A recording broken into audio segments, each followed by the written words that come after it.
song earlier that you were talking about? Okay, hit record because I'm ready. Yeah, We're rolling. I'm ready. Good. We're All rolling. right. Good morning, good afternoon, good evening, ladies and gentlemen. Welcome to the Old Man on a Park Bench podcast because I'm sick of it. All right. Today, all I'm doing is I'm dealing with young people's stupidity and ignorance. What happened to cross-generational leadership? That's what we're doing. What happened? What happened? Yeah, where is she? People started sucking after 2002. That's what happened. All right. Something happened. I was born in 98. All Thank right. you. Yeah, I'm talking about. Well, you know what? You're in. You don't suck all the time.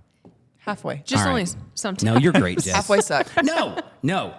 I am a little fired up today. You Let's are. hear But it. it's because you're over there poking the bear on purpose. Like you're really making fun of me on purpose. I am so fired up. Cross-generational and so leadership. Ready for this Okay, right now. that's enough. Cross-generational leadership does not mean that you're going to get along with everybody all the time. Being a good leader does not mean you're going to be amicable all the time. How about that? Let's do a podcast about that. I could Looking easily, at you, Anj. I could easily do a podcast. I know you could. I know you About could. that one. There We will be had conflict. two people quit after the after your incident that you shared on the last podcast. You're When you were walking around cussing everybody out in the office all the time. They didn't quit. I'm just kidding. I know Oh. nobody quit. Nobody quit. I- All right. I'm like- In all seriousness, more Too little, too today, late. Today we are going to talk about vision versus realism. That was one of the topics that the robots gave us when we asked. I guess we asked ChatGPT. Lim, welcome to the pod.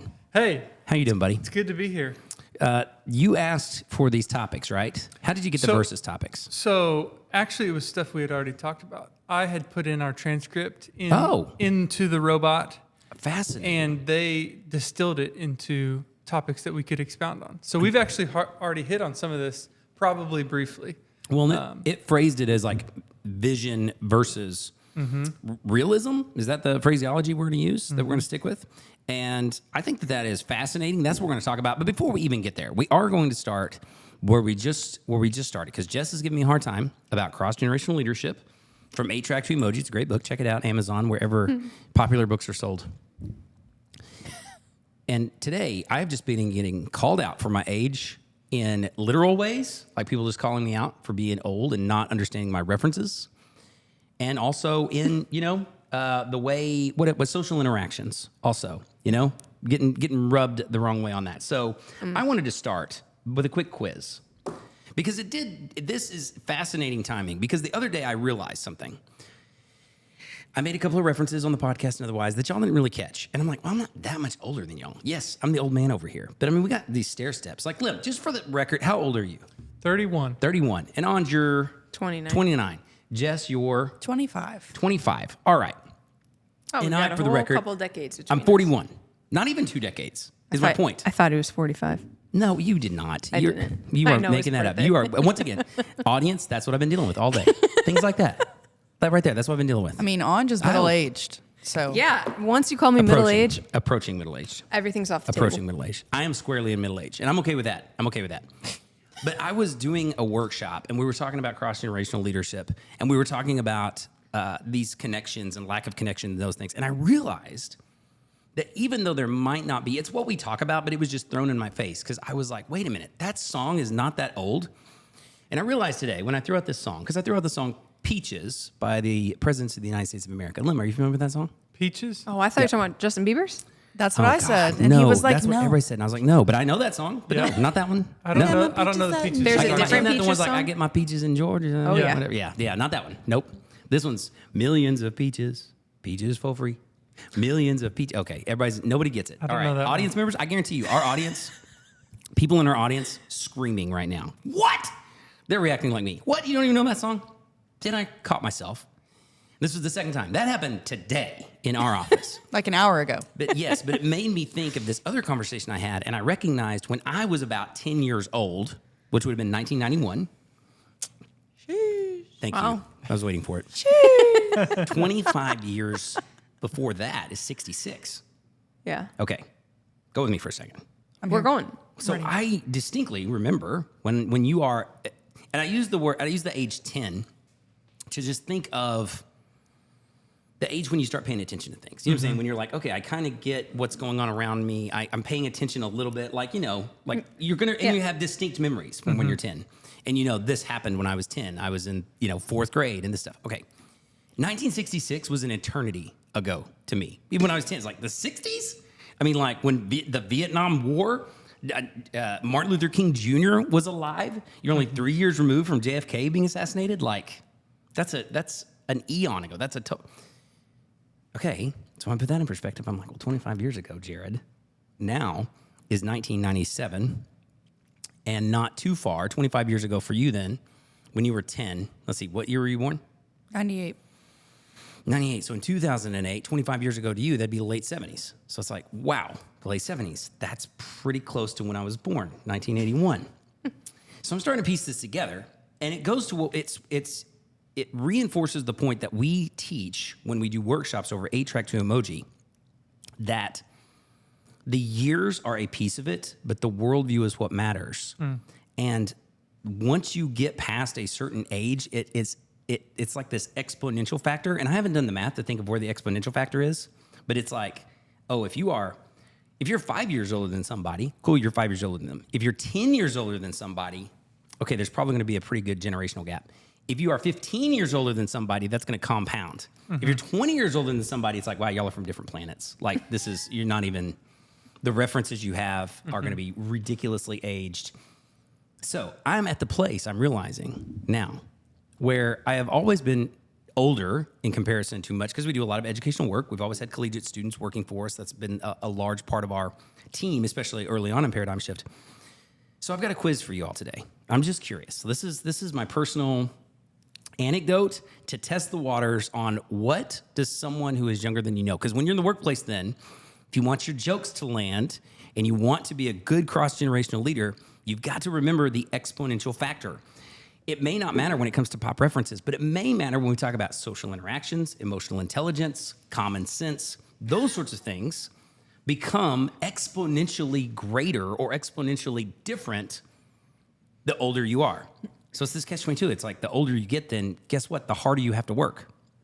Okay, so here's my quiz.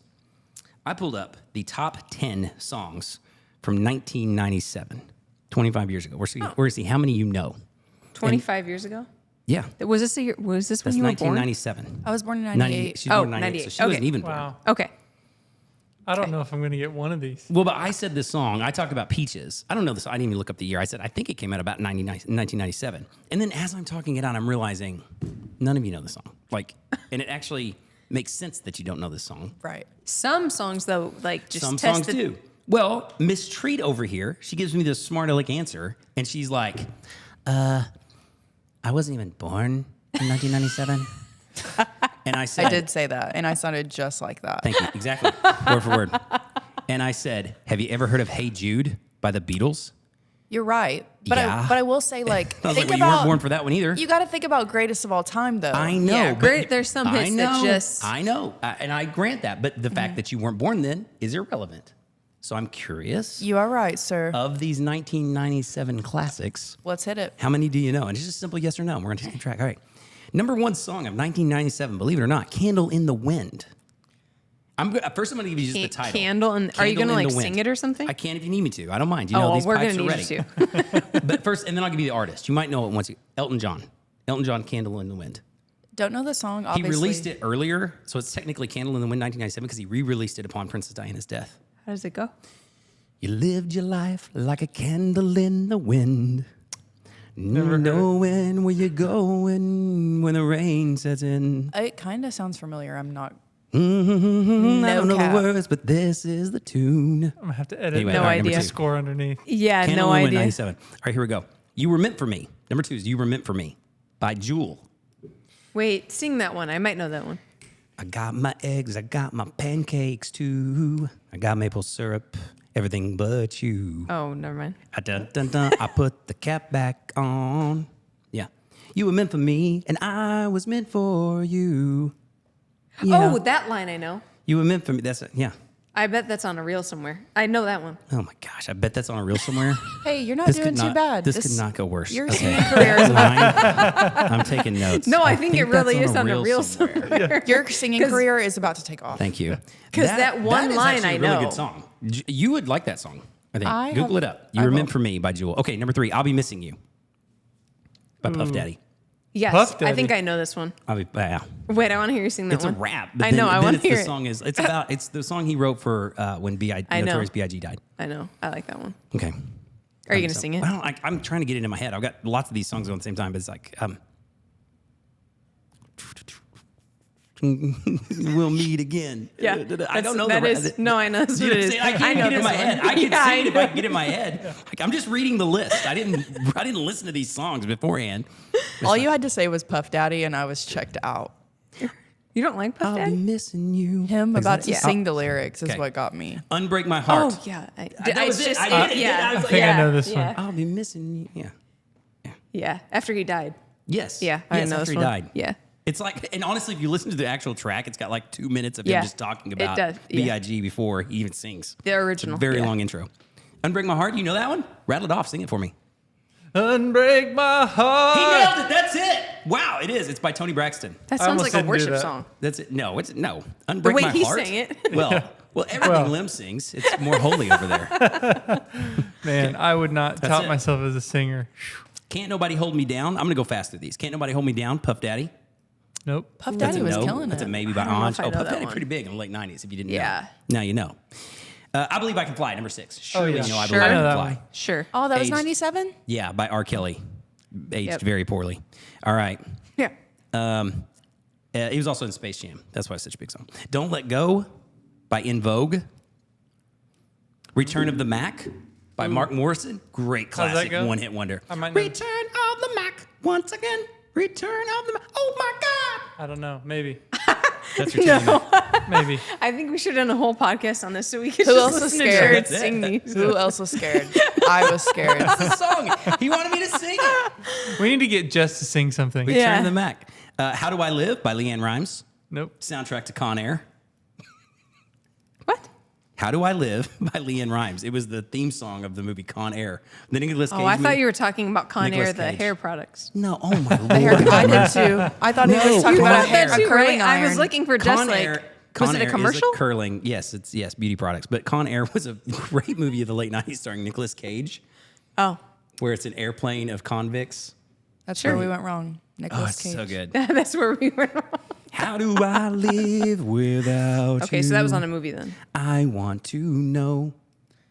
I know Yeah, this that- one. How I do think I know this breathe one. Without Yeah, you, I know this one. If you ever go, and how do I ever say bye?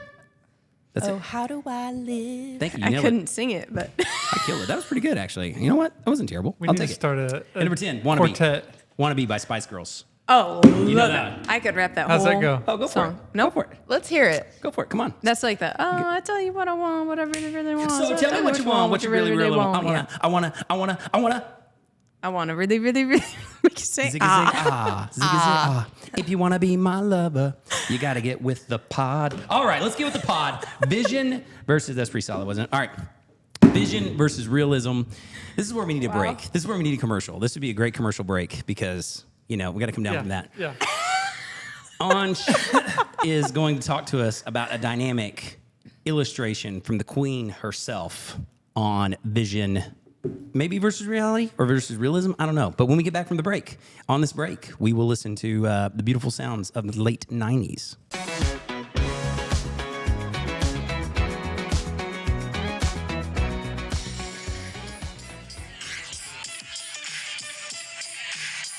This is Return of the Mac. Great. Oh my gosh. I'm at a home real right right now. here. I'm at a homecoming dance, having a good time. I know this. That's what I'm doing right now.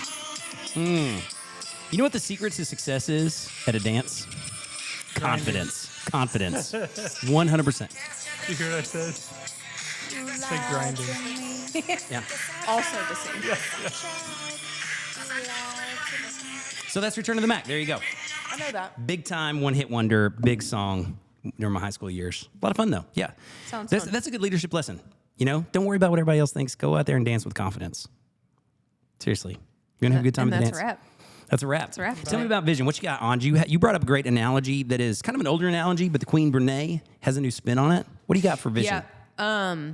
Okay, so Lem wanted to talk a little bit about, maybe expand upon what we've talked about before, vision versus realism, which, to be honest, when I first saw that line, I was a little like, well, what's the difference? Now that's easy for someone like me to say.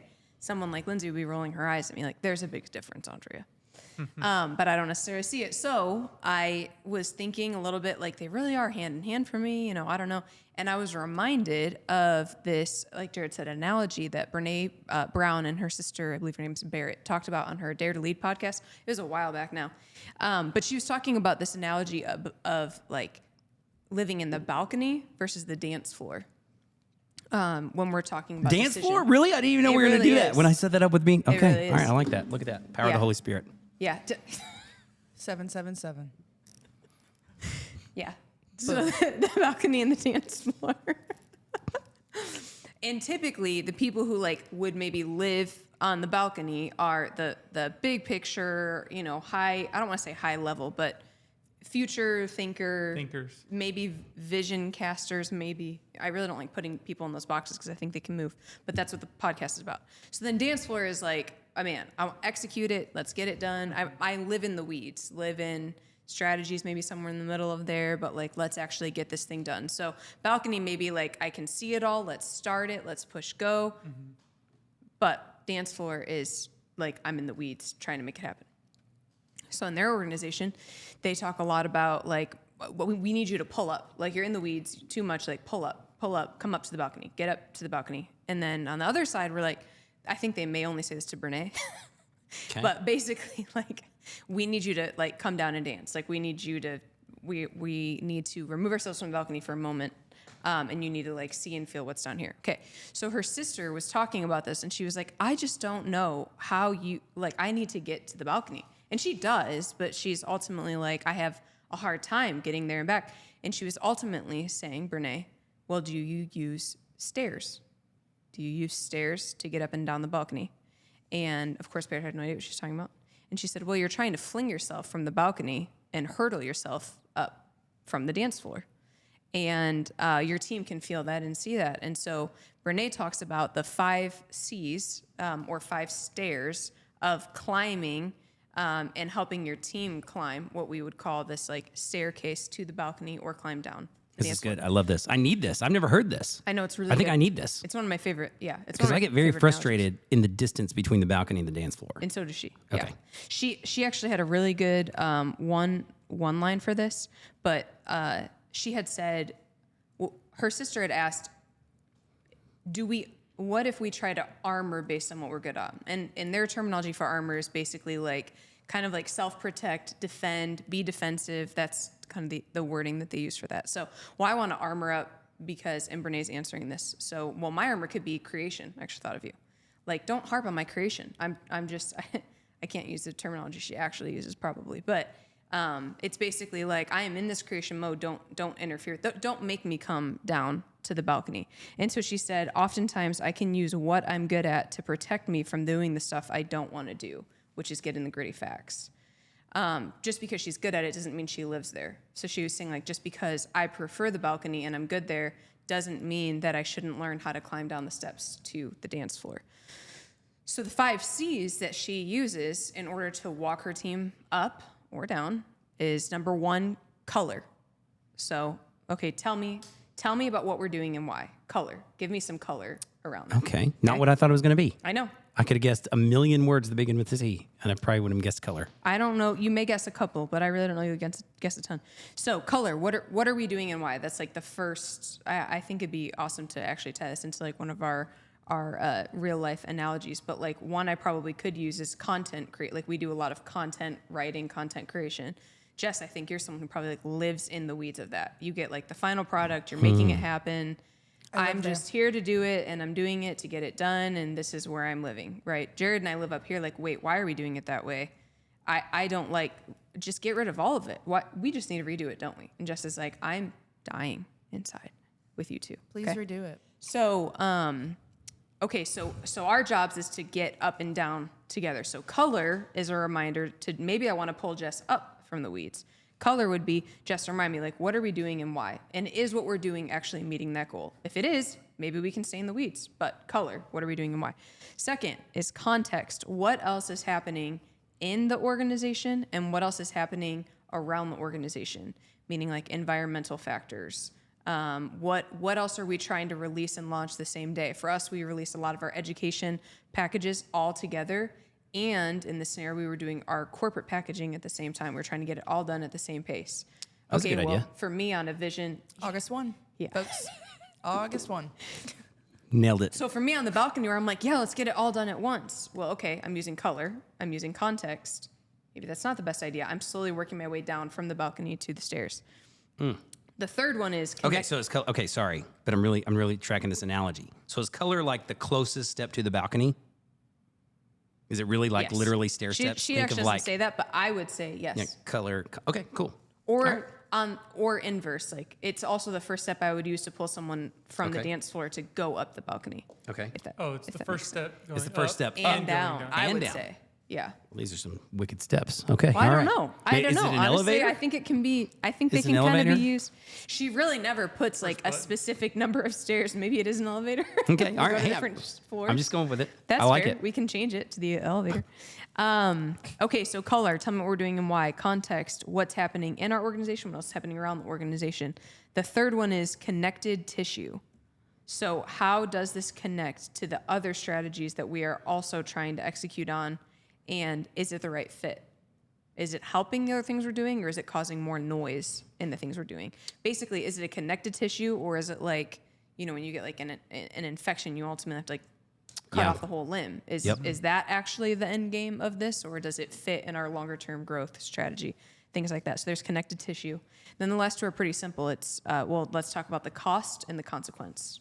So, okay, finally, Jess, what is the cost to reprint these books we just found another error in? And what is the consequence if we don't? Right? Another? Jared just found out. Yeah, don't worry tell about him. it. I Don't fixed tell it. him about It's okay. I'm on the balcony. Yeah. Life's good. Yep. Life's Stay good up there here on for a this sec. balcony. We fixed it. But I had to, because I almost made us redo everything yesterday, and I had to come, just stair step my way down to the weeds and say, is this worth it? Probably not. Is it worth the cost? Probably not. And what's the Well, consequence? then what's the consequence? I learned. So did Okay, Jess. So that's did good. Jess. You know? I've been learning. So she says leadership, the way she defines leadership in this specific context is leadership is the ability to take someone's hand and guide them up and down the steps that they need in order to get where you need them to go, which is really good. I think I've been the most challenged on this in like a middle leadership. Like I was really, when I was listening to this again, it's been a little while since I'd heard it, but when I heard it again, I was like, man, I need to challenge like even our mid-level managers with this, especially because we're a leadership development company, so we have actually a lot of balcony thinking, I would say. Yeah. Or even if it was just Yeah. you and I, that's enough energy that's enough balcony thinking for everyone. So I think people, even if they want to be on the balcony, feel the responsibility to live on the dance floor. Yeah. But I think what can happen, at least in our organization, is we have these people on the dance floor, and they are actually really good, and they belong there. They're really good in the weeds. They're really good executing. Then we have people on the balcony who, for the most part, really are good and belong there too. But we're shouting up and down to each other, and it's almost like a game of like telephone. Like by the time it reaches the dance floor, it's communicated a little different. It's said a little different. We didn't really have effective ways of getting there. We just hurdled ourselves over and tried to jump down. And then the same goes up. Like, Jess is trying to like scream for we're doing way too much at once. Someone help me stop it. And she's just yelling up, and we're just like, that's awesome. We're doing too much. That's awesome. We have a lot going on. Wow. This Man, is really this is feeling so good. all too real right now. It's like that's been the past few months, I feel, for me. To a T. Yeah. But we're excited about it. And you're like, That's not I wish you could that is come not down. realistic. I wish you could at come all. down. Well, that's where I like I don't think that they are, when you say vision versus realism, I don't think that they are necessarily contradictory terms, but I think that they have to complement each other, and you have to make them complement. So as you were talking, I was like, okay, excuse me, I was really dying for a while. Sorry. good. What is this? What time marker on this? Give yourself a time marker. good. Cut this out. Okay. Anybody else need to cough? We're good. I need a cough button. Okay. I was thinking when you were going through those that this is the way to make vision complement reality. Right. Because as you were describing those, my mind went to two things. First is really what you were just talking about, Jess. But see, on me, I'm always throttling back. Like I'm always in the balcony, and I'm always thinking of the things that I see on the balcony that we aren't doing. That because I don't want to overwhelm the team, because I do want to be respectful of legitimate workload and realistic expectations, that I'm always throttling back. Not to say that people aren't working hard. I just recognize, well, between vision and reality is work. So can we do that? Probably not. Let's throttle back. But I like that it gives better. I like that these questions give more tools, more stairways, because I get really frustrated. I feel like because when people talk to me, the inverse, if I'm saying, well, I'm someone on the balcony, and I'm always, one of my favorite lines, and it's become kind of infamous, is I want to know. That I probably don't want to know the feedback, but I want to know. So as a healthy leader, I'm constantly trying to say, like, no, tell me the truth. Are you overworked? Is this not possible? I want to know, but I often only get feedback in the cost and consequence. Right. And it's like, it's already too late. Well, We've already come down to the point of like, yeah. most of the work has been done. I'm burnt out, and your visions keep getting thrown, and I'm like, I don't want your visions anymore. Well, and it helps me then because it's like, yeah, because I'm evidently not, either I am not giving enough color for this along the path, or, well, I will say that, like you said, the responsibility of leadership is to fill that in. So it's like, okay, the color and the context you're missing it, and then the big picture of why are we doing this? Or even something like, yeah, well, why do we want to create the edits? Well, because we're not stopping curriculum today. We're going to do it again and again and again. And we want people to buy it again and again and again. And we want a good reputation. Why? So that's those sorts of things. It's like, well, the color is much bigger than just like, that's just one stupid little thing. Now, in the end, you might decide it's not worth the cost, it's not worth the consequence or whatever. But I really like that stair step. The second piece that I really liked as you were reading them, it's a great gut check for people who live on the balcony. So for the purposes of our workload, let's say if Jess is on the dance floor and I'm in the balcony, fair to say. I mean, yeah. For the most part, it's true. For the most part, all the time. Yeah. I'm also curious as a side note how this aligns with the whole, working genius stuff That's that what we've I gone was- through. I was I mean, it's thinking of- really aligns. I think it literally pairs really up. parallels. Because I was thinking about tenacity Yeah. versus I'm like, really sounds your like vision tenacity versus wonder or Yeah. Invention. what's the It's, invention? Thank you. Wonder, invention, discernment, galvanizing, enablement, and tenacity. Yeah, and that's from King Lencioni, right? Yep. So The king. Queen. I was thinking as you read those, this is an excellent gut check for someone. So if you consider yourself, if you are either a balcony person or in a balcony position, this is a great reality check. Literally, I'm using that term because we're talking about vision versus reality, and say like, is this something worth pursuing? And if I can't fill in those stairs, then maybe this is just a wild card idea. Maybe I'm not convinced of it yet. Maybe it's like, oh yeah, we should do this. And like, well, can you give me the color, context, connective tissue, cost, and consequence? And everyone like, well, I mean, come on, we should just do it, right? I'm giving you the color. We should just do it. Why? Because we're creating positive change. Let's go out there and do it. Like this does that. And that's the only piece I can give you. Okay, you're still in balcony mode, man. Yeah. Like you need to workshop that a little bit more to come down. And I'm thinking of areas that, like you said, I can't even remember how you phrased it earlier, but some things I think it was on the connected tissue that you're talking about. And how does this connect? Is it helping or is it noise? We've had some projects that were noise, and you can't judge today's decisions with yesterday's wisdom, Right. or yesterday's decisions with today's wisdom. So you always think, why did we let that go on that long? You always wish you would have stopped earlier, but at least you stopped. And there were a couple of things we stopped because we didn't have this terminology, but it was really like the vision is still like the color and the context would actually still be fine. Check. But then connective tissue, not really. It doesn't really connect very well. In fact, it's kind of just battling for attention. Well, I was just about to say, I think another C word that you could put there as more like a test is competing. Is this connected or is this competing? Yep. And not just competing for resources like, well, we want to do both things. What should we do today? But it's like, no, this is actually like pulling away from the other projects that are very much aligned with your mission and your vision and the primary source. Yep. So that's why I liked it. I love it. I think it's interesting because I feel by and large, people in the balcony or people with vision or who tend to think there's more, how do I say it? Maybe there's more of a pull for people to be realistic. Like I literally this week heard a Instagram reel, and he was saying for high performance teams, hire doers over thinkers. And I'm like, wait a second. Part of me just disagreed with that because I agree with some of what y'all are saying that there's it's a hand in hand thing, like a left hand and a right hand thing. But why do you think thinking and being in the balcony gets more of a bad rap than doing and being realistic? I would say because it's like you're just throwing around ideas and nothing's actually being done about it. So, I mean, like when I see it from my perspective, Jared could throw around ideas all day, but who's actually going to put that into action? And so it's not that it's a bad thing because I think that we need wonder, obviously. Like, we can't exist without it. But it's like, that's a great idea, but how is it going to get seen through?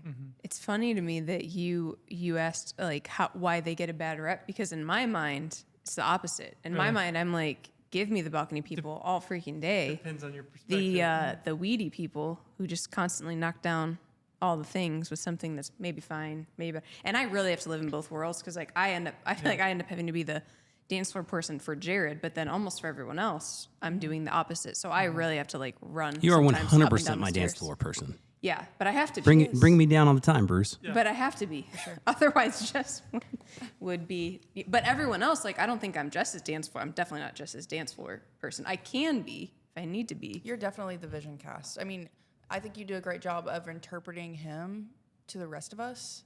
Yeah, in a way sure. that we can, the way that it's applicable to the whole team and like completely doable. And the good news, the truth is, and if we're really talking we could have 3 more podcasts off of this, but that's what organizational development is about. Like 5 years ago, I was much more on the dance floor out of necessity. You know what I'm saying? Like I was holding multiple, that's the other thing. You're not always on the dance floor. Let's remember the purpose of this exercise. What Brené and her sister Barrett, they were talking about. You have to travel both directions. Healthy organizations then allow people to traverse, if only momentarily, to go. Oh, okay. We talked about empathy on the last podcast of how empathy is so important. Well, I think this is a tool for empathy. Yeah. It's not that I don't want you to become a balcony person, but I never want to only be a balcony person. Yeah. Right. And I don't want you to only be a dance floor person. You know what I'm saying? It's like you have to. Here's a question. Travel. Is it easier to get people to go from the bottom to the top or from the top to the bottom? Is it easier to get people to start thinking or to get people to start doing? Oh, I think it depends on the person. 100%. Like, I don't have to you work stole to my get answer. Jared. I was like, Sorry. no. I'm glad we had the exact Well, same I thing. asked I was going to because say, like, well, is there default balcony or is there default dance floor? This- Which is why I think it parallels with Working Genius really well. This reel I heard, obviously it's out of context, but he said it's easier to educate doers than to activate thinkers. So I just I thought- don't know. I I don't didn't know if I I agree didn't with fully agree with it, and y'all will be shocked at maybe who it was. who said Well, it, but- I think one thing, I know. my answer to your question earlier was I actually think social norms, when you said, what do you think about this? Like, why is it easier for, or why do thinkers get a bad rap? And to Anja's point, she's like, well, it depends on your view.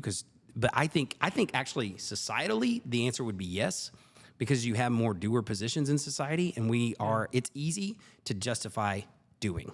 yeah. It's easy. And Like, do we why, just like if associate I, that with if, laziness? well, Like, do we think that you're lazy if you're not yes, doing and I don't think that's true. And I'll tell you this: the longer I am in balcony positions, the more I'm like, listen, I'm working my tail off, Yep. but I'm not. Yeah. I'm not mopping the floor anymore. It doesn't mean that I'm not. I will mop the floor if I have to, but if I mop the floor all the time, Yep. I am not doing my job. Right. Like I'm actually doing my job incredibly poorly. Yeah. But it's very easy to justify. Like, oh man, he's picking up a mop. That's He's so working great. so He's hard. working so hard. People can hide in their laziness on the menial tasks. Yeah, as think. I sit and think for an hour and a half about a hiring decision, That's hard what are you work. doing? You're sitting there doing nothing? I guarantee you I'm not. This is hard. It is stressful. Yeah. I am agonizing over it. It is hard work. But what did you actually produce? It becomes the definition of work. Like, what did you do? Well, I thought for an hour and a half. I deliberated. I agonized. I did a lot of verbs, but you're not going to see a lot of creation out of it. So I think my answer is really like meta, but I think that's why. Like, I do think that gist is common, and it's because, well, there are more doer positions, and we live in a culture that I think more easily justifies that. I was listening to a book recently, and he was talking about wanting versus needing. And we live in a needing society. And so if you want something, there actually is no justification. Like if Lim says, or anyway, do you know what this is? Tell me something you want. What's something you want? $1 million. $1 million. Well, do you need $1 million? Why do you need $1 million? I can make it. But our point is, even our natural response is, well, I want $1 million. Why do you need $1 million? Like, I want a private jet. Why do you need a private jet? I don't, but I want one. Yeah.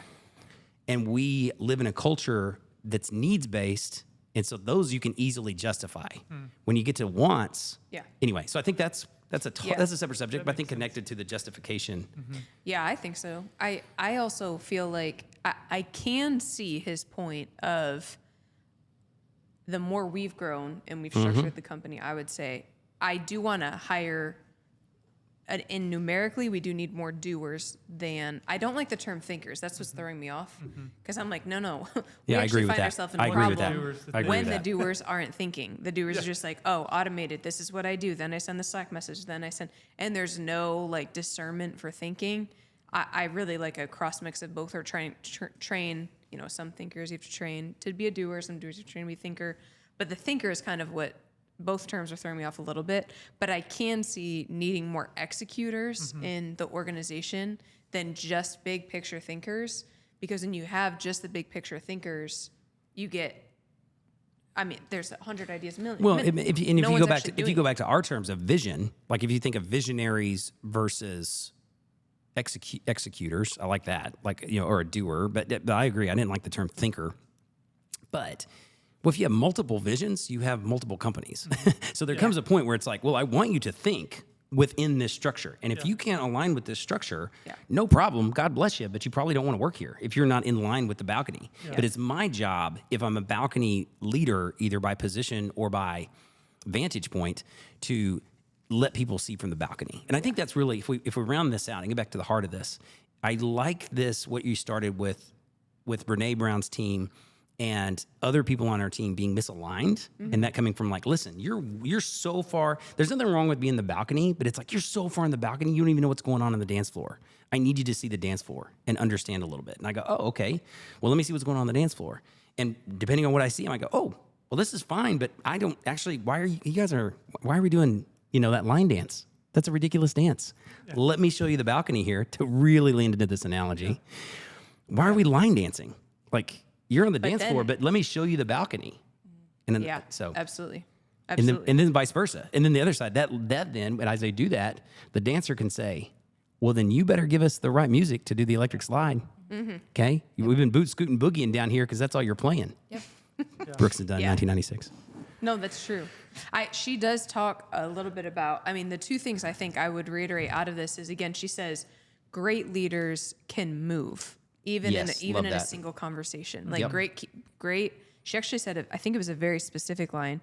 She said, great leaders have the ability to go up and down and bring people with them with intention. The with intention was the part I really liked, because it's like, oh, we could float here all day, but like, I'm thinking of a strategy meeting. I've been so many of these with a lot of our team where we're, ultimately trying to solve some problem. How many people are we going to hire for the summer? And it's so in the weeds talk. In that same conversation, I also have to get us up to the bigger picture, ask the higher questions, get all the way to cost, get all the way to consequence. And then though, we have to come back down to the dance floor. Yep. To then determine, so then what does the answer need to be? We started on the dance floor, but we did have to take a visit to the balcony. She was saying a lot of people may live in one destination, but you have to visit the other often.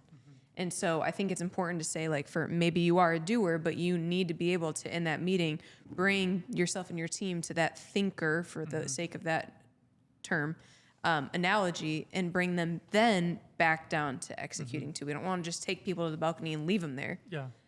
We want to be able to bring them back down and then show them again how it relates to what they're doing today. I think that's the most powerful point of the entire idea, because if we started with vision versus reality, if you feel vision versus reality in your organization, it's probably because people are not traveling back and forth enough. Yep. So it becomes a versus. Well, I like what you pointed out at first, that without the vision, where are we going? I forget how you said it, but it made me think that the vision is functional for what we're doing. Yes. Yep. Also, at the same time, it's like when I'm down on the dance floor, I don't care. Like, you have to give me a reason and a passion behind why I'm dancing in the first place. And so if I can't hear your vision and I have no idea, like, why it's even important to begin with, then I'm like, okay, I'm just a robot. Yeah. Yeah. I think there's also a permission element. Like, I think some people only they armor up in that, like, I am the vision person and I want to stay there. And if I invite you up to the balcony, you might think you get to thrive here. Obviously, this is unhealthy leadership. Hopefully not leadership in the way that we often want to do it. But I do think there's an element to that. Like, well, man, I am this specialist person. I didn't know that I was allowed to visit the balcony. I've experienced that where it feels as though, whether it's inadvertent or not, that the leader is monopolizing all the thinking. And we're just a bunch of minions doing one person's thing. And it's like, we need to be able to see so that our doing is informed and we're not zigzagging all over the place. Yep. I literally just said this to our team, or three specific people on our team the other day, but I said, my job is no longer just to think. I want to train you how to think in such a way that you can see both sides and get back and forth freely. And I just think that's kind of crucial and really the heart of what she was saying. Absolutely.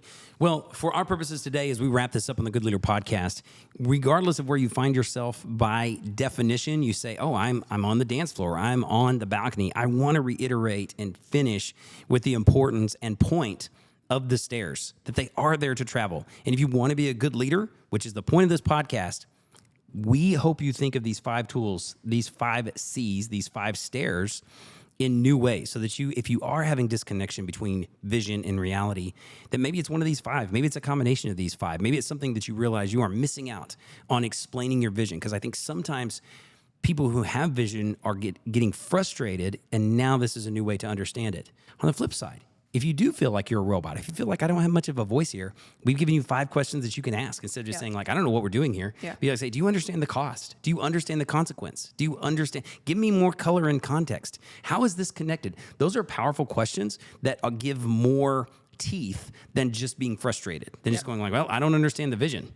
Yeah. So wherever you are in any organization, you have the power to improve, grow, and be a better leader. So thank you, Queen Brené. Thank you, Anj, for bringing the heat today, and go out there and be a good leader.